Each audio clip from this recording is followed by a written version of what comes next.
Contrary to the promises of moderate rule the Taliban had earlier made, the human rights situation has nosedived to a new low in war-ravaged Afghanistan.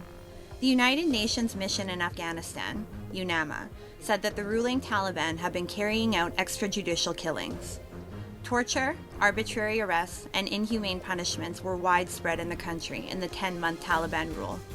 The report said that the atrocities were specifically targeting a number of groups: those associated with the ousted government, human rights defenders, and journalists have been frequently targeted under Taliban 2.0.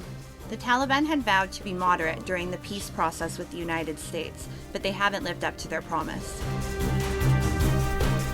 The UNAMA's report highlights concerns with regard to ongoing extrajudicial killings, arbitrary arrests and detentions, torture and ill-treatment, denial of women and girls' rights to participate in many aspects of daily and public life, restrictions on the media and civic space, and the situation in places of detention. As per the report, from mid-August last year to mid-June 2022, UNAMA recorded over 2,100 civilian casualties. 700 of them were killed, while over 1,400 people were wounded. Although most of these attacks were carried out by the self-identifying Islamic State in Iraq and Levant, Khorasan province, known as ISLKP, it poses serious security questions before the Taliban that struggled against Western forces in the name of defending indigenous people and their rights. The report said the hardest hit victims were those associated with the former government and its security forces. It listed 160 extrajudicial killings, 178 arbitrary arrests, and 56 instances of torture and ill-treatment. Human rights violations also affected 173 journalists and media workers, 163 of which were attributed to Taliban authorities, including 122 arbitrary arrests and 33 instances of threats. The report has made a special mention of the rapidly deteriorating women's rights under the Taliban rule. The report indicated a dedicated ministry was responsible for imposing harsh curbs on women, taking away their fundamental rights. UNAMA is particularly concerned about the involvement of two specific bodies in human rights violations: the de facto Ministry of Propagation of Virtue and Prevention of Vice and the de facto General Directorate of Intelligence.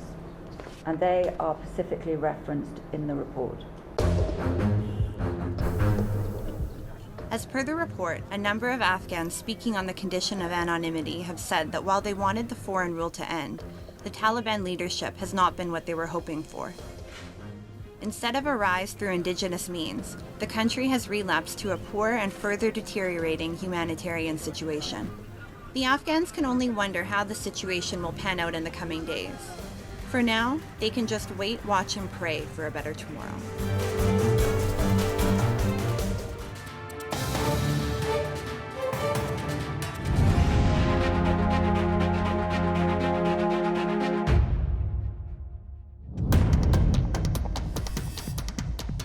The small port town of Gwadar in southwest Balochistan is the center stage of the $62 billion USD China-Pakistan Economic Corridor Project, or CPEC.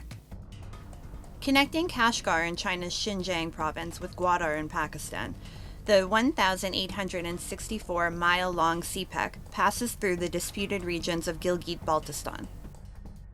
Officially launched in 2015, this flagship project of Beijing's Belt and Road Initiative was initially lauded as a game-changer for Pakistan's economy. But now it is in the headlines for all the wrong reasons. The road to completion of the CPEC project has proved long and winding, and it has burdened Islamabad with mountains of debt. Regional experts have contended that CPEC is only advancing Chinese interest in the region and has in effect alienated people of Gilgit-Baltistan and the poor Balochistan province.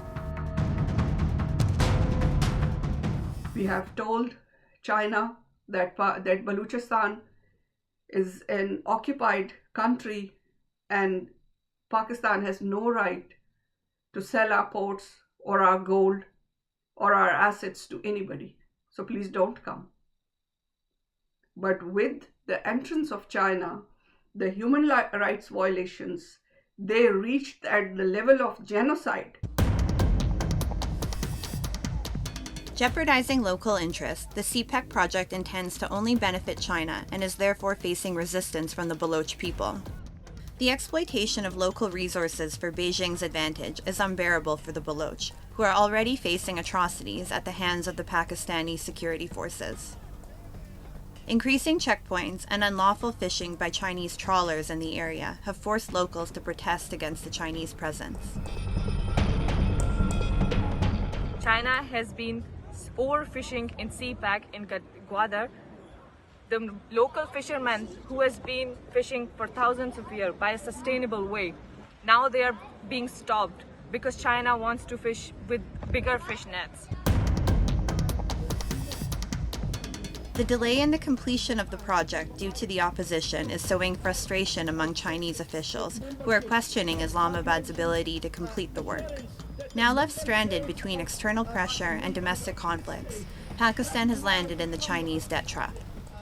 The project, which has been mired in insufficient transparency, is contributing to an already unsustainable credit load. Originally budgeted for $46 billion, the cost of the CPEC project had risen to $62 billion in 2020. The rapidly increasing investment cost is forcing Islamabad to seek more Chinese loans. The latest economic survey of Pakistan for 2021-2022 has indicated the magnitude of Pakistan's China debt. It revealed that China's mounting debt is increasing sharply and currently standing at $87.7 billion. Pakistan had expected CPEC to promote growth in Pakistan. Instead, it has become a liability for the country. Pakistan is now the world's largest recipient of Chinese grants and assistance. This is the ultimate achievement Islamabad has gained through CPEC.